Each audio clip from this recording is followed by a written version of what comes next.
ये देखिए किस तरीके से मौत का सैलाब कहना इसको गलत नहीं होगा। लोगों को अंदाज़ा भी नहीं होगा। येलो अलर्ट ज़रूर जारी किया गया था, लोग भारी बारिश के लिए ज़रूर तैयार होंगे, लेकिन इस तरीके से बादल फट जाएगा और इस तरीके से मलबा, गाद और तबाही ये पानी लेकर आएगा, ये शायद ही किसी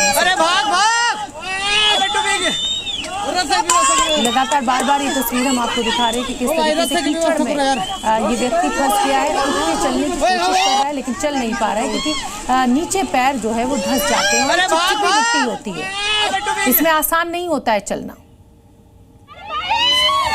और गृह मंत्री ने मुख्यमंत्री पुष्कर धामी से बातचीत की है, टीमें यहाँ पर रवाना हो चुकी हैं, डिजास्टर मैनेजमेंट की टीमें भी यहाँ पर लगी हुई हैं, स्थानीय लोग भी मदद की पूरी कोशिश कर रहे हैं। और जैसा कि हमें जी न्यूज़ संवाददाता सुरेंद्र ने बताया, ये लगा हुआ इलाका, हाईवे से लगा हुआ इलाका है, शिफ्ट यहाँ से किया जा रहा है।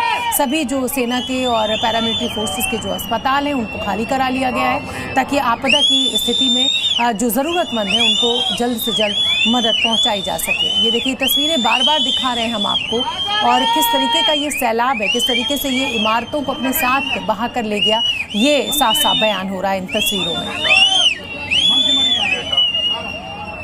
एनडीआरएफ के पूर्व डीजीपी एपी सिंह साहब हमारे साथ जुड़ रहे हैं। सर, मेरा एक ही सवाल है, ऐसे बहुत सारी आपदाएं आपने अपनी पूरी नौकरी में देखी होंगी, सबसे पहले किस तरीके से रेस्क्यू किया जाता है तब जब इस तरीके की गाद, सैलाब और कीचड़ और मलबा आ जाए पानी के साथ बहकर, लोग उसमें धंस गए हैं?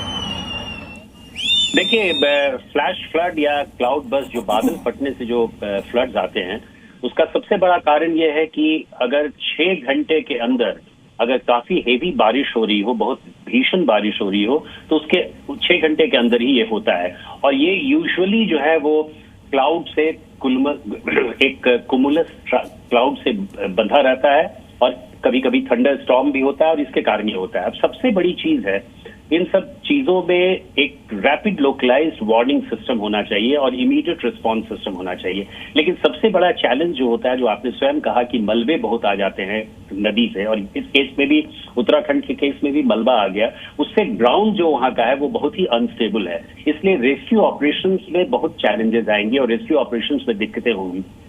एनडीआरएफ क्या सिंह साहब, मैं इसको ऐसे भी समझूं, क्योंकि ये जो तस्वीरें मैं देख रही हूँ उसमें बिल्कुल नदी पे चढ़ाकर घर पे घर बने हुए, इमारत पे इमारत बनी हुई है, पूरे कंक्रीट जंगल में तब्दील कर दिया गया है। जबकि ये कहा जाता है कि जिस इलाके में नदी हो उससे आप काफी किलोमीटर, 4-4, 5-5 किलोमीटर छोड़कर आप अपने घर बनाए। तो कहीं ना कहीं ये टाउन प्लानिंग की भी कमी है कि इस तरीके से लोग जो है वो इस कीचड़ में, इस गर्द में और इसमें सब इसका शिकार हो जाते हैं। और हर बरसात में कुछ ना कुछ तस्वीरें ऐसी देखने को मिलती हैं।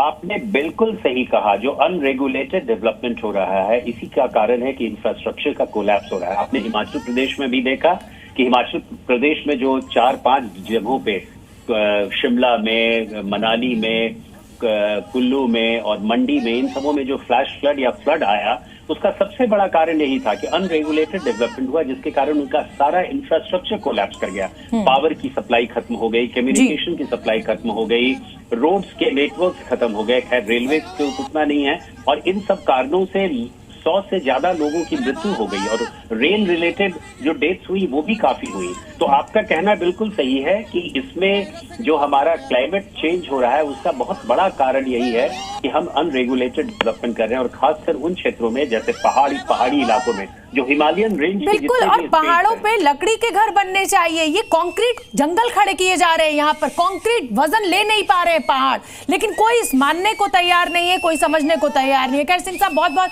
धन्यवाद, आपने जी न्यूज़ के लिए वक्त निकाला। तो ओपी सिंह जो कि पूर्व डीजी हैं, उनका भी यही कहना है कि अनरेगुलेटेड डेवलपमेंट जो है वो भी एक बहुत बड़ी वजह है कि इस तरीके की जब भी कोई आपदा आती है तो आम आदमी उसकी गिरफ्त में आ जाता है, उसका शिकार हो जाता है।